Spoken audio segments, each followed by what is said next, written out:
बात कर लेते हैं। ये जो अफगानिस्तान हमारा एक हमसाया है और वहां पर अमेरिका के इनखला के बाद जो सिचुएशन है हुआ ये है कि हमारे जो बॉर्डर्स हैं बजाय सिक्योर होने के इनसिक्योर हो गए हैं और insurgency is on the rise. तो ख्वाजा आसिफ साहब इस मुतालिक क्या कहते हैं, पहले आपको सुनवाते हैं फिर गुफ्तगू करेंगे इस पे। अफगानिस्तान में जो कुछ हो रहा है अफगानिस्तान की सॉइल में, चाहे वो BLA है या TTP है, दोनों इंडियन प्रॉक्सीज हैं और वो अफगानिस्तान के सॉइल से ऑपरेट कर रही हैं। एक मुल्क से हमारे ऊपर हमले हो रहे हैं, हमारे फौजी शहीद हो रहे हैं, सिविलियन शहीद हो रहे हैं, engaged in a low intensity combat और वॉर। तो how can you call Afghanistan a friendly country? It is a hostile country because hostile activities are being conducted against Pakistan. कोई भाईचारा शारा कोई नहीं है। हमारा मुल्क जो है पिछले 60-70 साल से इन अफगान रेफ्यूजी की वजह से जो है सफर कर रहे हैं। They should go back. Bilal साहब, आप क्या समझते हैं कि now he has made very clear कि देयर इज नो भाईचारा और वाकईतन अगर आप हिस्ट्री देखें, हमें तस्लीम ना करने वाले मुल्कों में अफगानिस्तान सरफहरिस्त था और तब से अब तक कोई भाईचारा हमें दिखाया नहीं है अफगानिस्तान ने। हमारे बॉर्डर्स इनसिक्योर हैं क्योंकि हमारी साइड पे चेक पोस्टें होती हैं और वहां पर उनकी साइड पे सब कुछ खाली। और ये जो हथियार वहां से आ रहे हैं, जिस तरीके से ये फितनल ख्वारिज या फितनल हिंदुस्तान के स्पॉन्सर्ड दहशतगर्द आ रहे हैं, तो क्या इसका सोल्यूशन आपको दिखाई देता है? क्या किया जाए इस पे? जी देखिए, मैं दो चीज़ें जी। एक तो आपने देखा डिप्टी प्राइम मिनिस्टर सागडार की भी अफगानिस्तान हुकूमत के साथ या रिसेंटली जो एंगेजमेंट्स हुई वो आपके सामने। और एक तो चीज़ बड़ी दो टोक अंदाज से हमारी हुकूमत ने, रियासत ने वाज़े तौर पे बताई है कि किसी भी सूरत अफ़गानिस्तान का जो सॉइल है, अफ़गानिस्तान की जो सरजमीन है, उसको पाकिस्तान के ख़िलाफ़ दहशतगर्दी के लिए इस्तेमाल करना हरगिज़ भी बर्दाश्त नहीं किया जाएगा।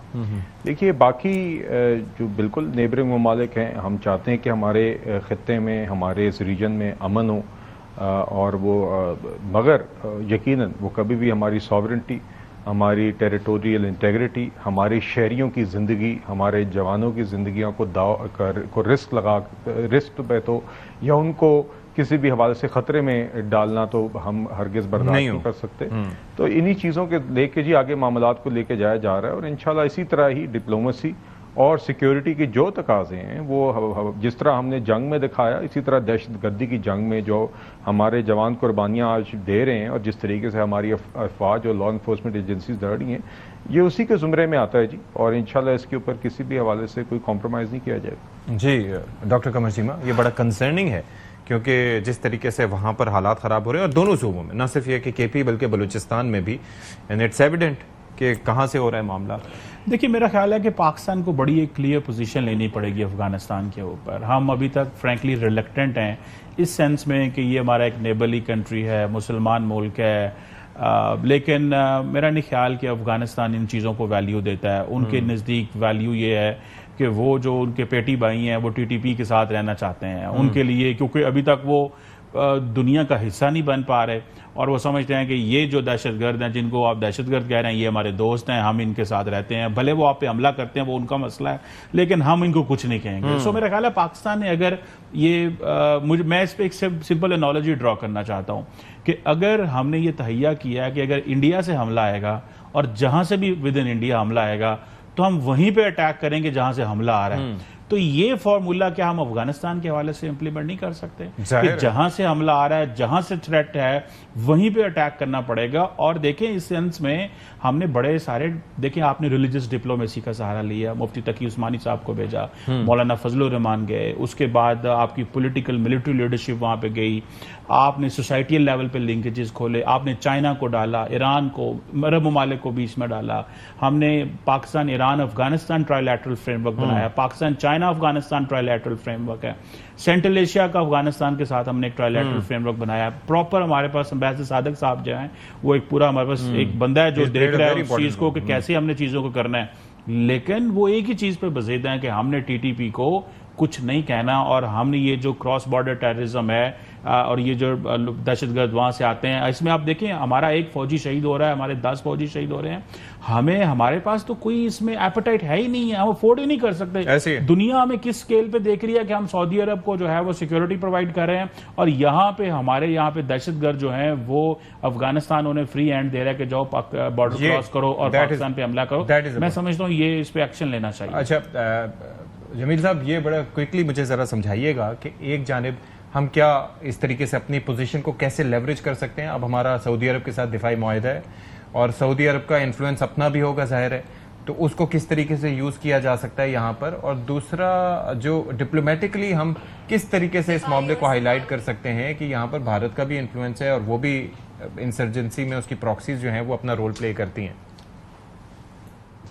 जी, पहला पहलू तो सऊदी अरब का जो नया डायमेंशन आया है, दूसरा पहले डिप्लोमेसी के लिहाज से। तो पहला पहलू हम डिस्कस कर लेते हैं कि सऊदी अरब का बहुत अच्छा इन्फ्लुएंस है तालिबान पर, और सऊदी अरब ने काफ़ी बहुत सारे मामलात में, बहुत सारे एदवार में, बहुत सारे मामलात में तालिबान का साथ दिया है, अफगानिस्तान का साथ दिया है, और सऊदी अरब की बात काफ़ी हद तक सुनते हैं वो। तो अब जब ये मुआहदा हमारा हो गया है सऊदी अरब के साथ, तो यकीनन सऊदी अरब के अपने इंटरेस्ट में भी है और हमारे इंटरेस्ट में भी है कि यहाँ से दरअंदाजी अफगानिस्तान से कम हो। लेकिन सवाल दो तीन जहन में उभरते हैं, उसका अयादा बस अगले चंद आधे सेकंड में और एक मिनट में कर लेते हैं। पहला तो ये है इसका कि ये दुरुस्त है, ये दुरुस्त फरमाया है हमारे बाकी पैनलिस्ट ने, कमर चीमा साहब ने और बिलाल साहब ने, कि इसमें अफगानिस्तान के तालिबान क्यों नहीं रोकते हैं उसको।